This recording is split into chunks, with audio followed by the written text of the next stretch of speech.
All right. Welcome, Islam, and welcome to Sisters Standing on Law. This is your host, Anita L., along with my co-host, Ross Mariah Bay. Islam, peace and love to all, and welcome back yourself, Sister Annie. Let's see if we welcomed you back on the Circles of Readers, National Principles, and how here we are, just standing on law. Peace and love to you. Peace and love. All right. All right. Peace and love to all our listeners, future listeners, callers. And it's still kind of crazy, but it's good to be back. It's good to talk. It's good to get back talking about, issues relative to the family, because that's what it's all about. And so today's broadcast is entitled Declaring Your Nationality. And, when we look at everything that is going on across the nation, conversations that we have with people, the things that callers are calling in and saying, and just looking at the prophecies and the statements. Well, everything is right and correct. Everything. Everything is right, exactly in accordance with the prophecies and the statements. And it's in harmony with principles of nature. So we felt that with all that is being discussed, we might need to talk about this once again, because we've talked about this in the past, but I guess that, every now and then we need to revisit it, talk about it from a different perspective. So, title, as I said, is, let me go back, Declaring Your Nationality. Declare to be clear. Declaring your nationality means to be clear, all right? So when you hear people talking about, I was nationalized, or I can't have them be a witness, or, because they haven't nationalized. Nowhere in the prophecy statement or his written documents does he say anything about nationalizing. He's clear. Declare, to be clear. Now, Prophet Noble Drew Ali said, if you do nothing else, declare your nationality. What this means is, if you do nothing else, be clear of where your nationality comes from and who the bloodline is, else you will void your proclamation.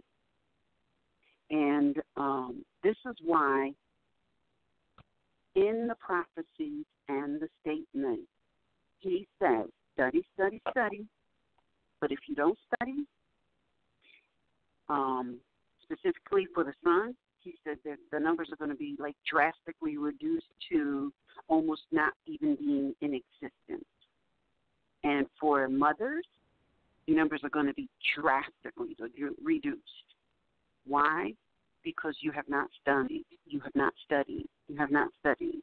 And so you don't know. You do not know, and you are not clear.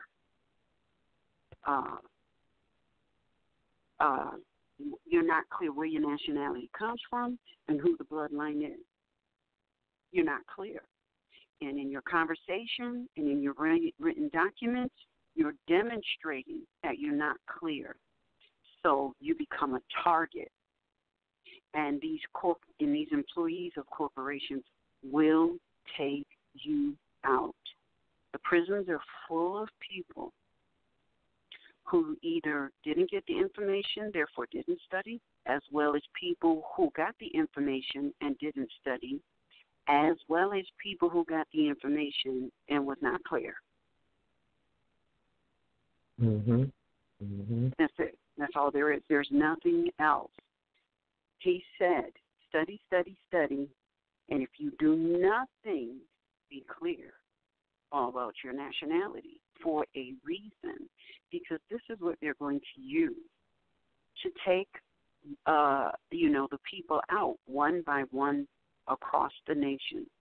It's interesting that when I listen to Moors across the nation and who I talk with, and I watch certain demonstrations in the public venue where they ought not to be,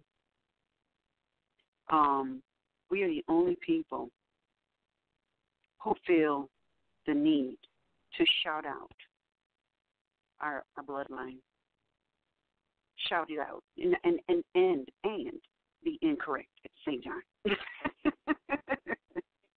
You say that again? Say that again? We're the only group of people who feel the need to shout out as though we have Tourette syndrome, our nationality, and be incorrect at the same time.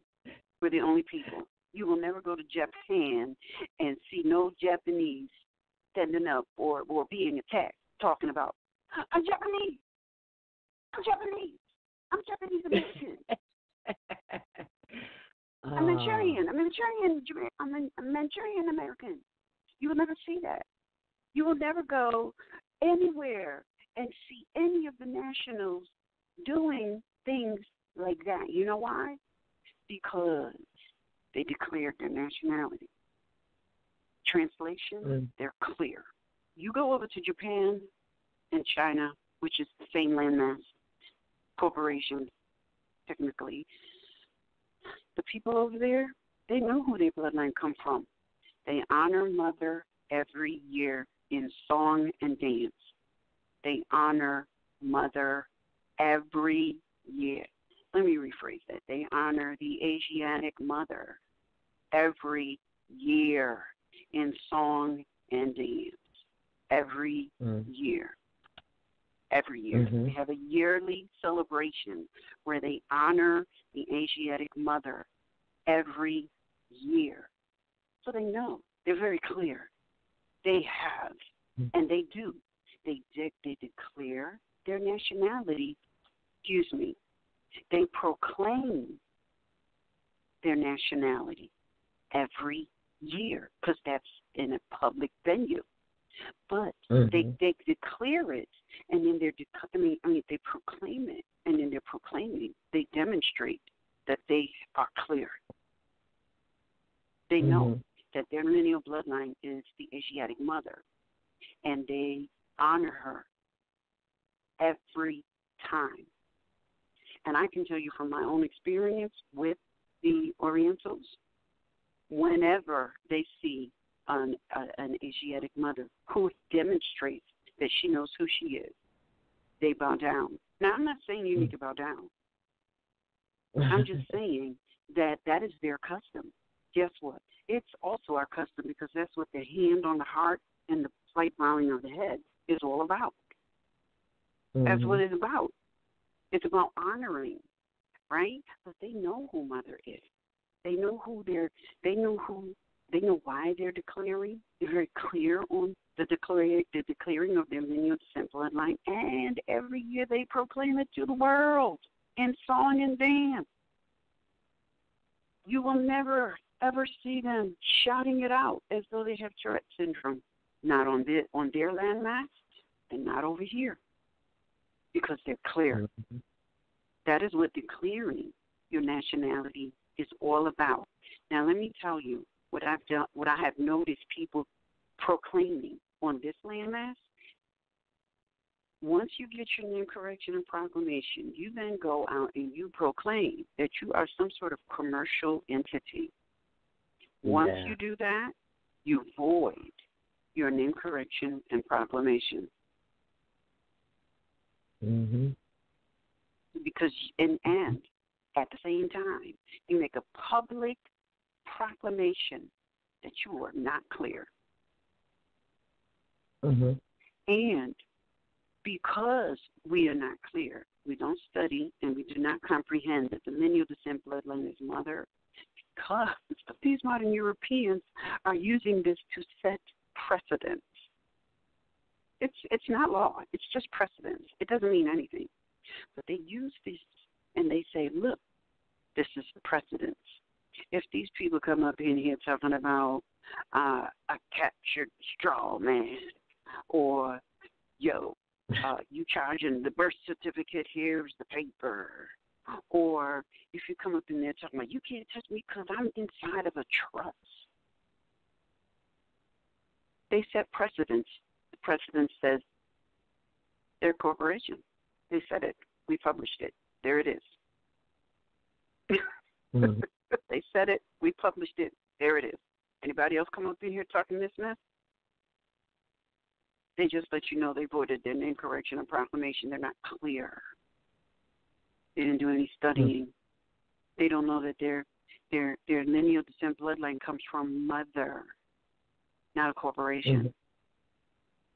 Mm-hmm. And let's talk about that 14th Amendment.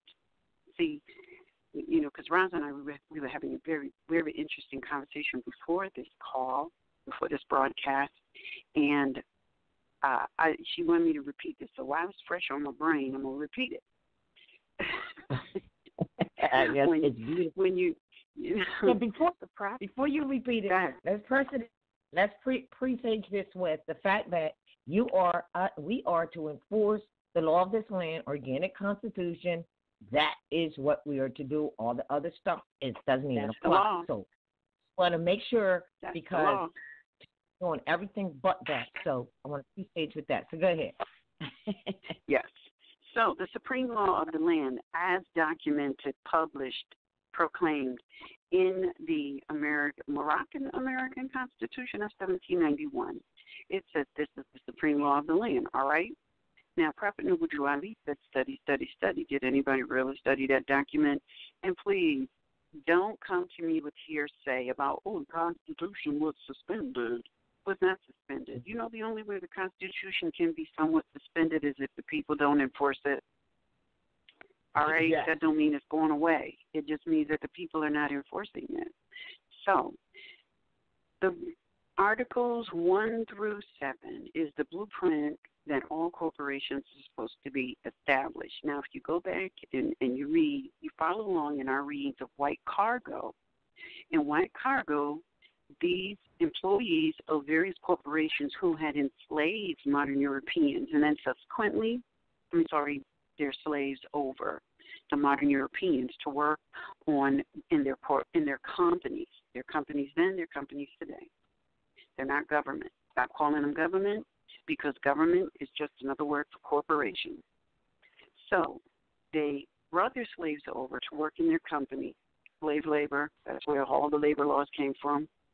Then they traded places. They traded the modern European slaves, and enslaved the Aboriginal indigenous people. All right, so this is in the documentations of the past.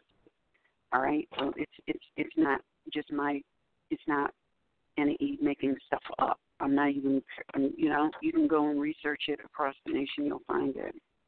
So back in 1600s, they would run up in people's homes and they would take anything at any given time, and the people had no say, snatch them up off of the land. And so because they felt like that they could do that, hence the Bill of Rights come into play.